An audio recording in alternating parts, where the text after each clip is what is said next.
மானம் குறையும் இன்னு மாசு படியும் இன்னு வீணா கதை முடிஞ்சு போச்சு.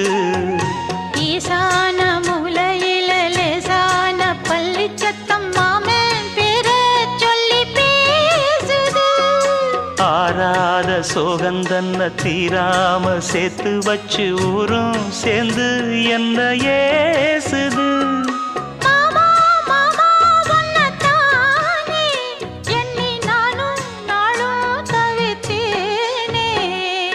கூண்டுக்குள்ள என்ன வச்சு கூடி நின்ன ஊற விட்டு கூண்டுக்குள்ள போனதென்ன கோலக்கிளியே.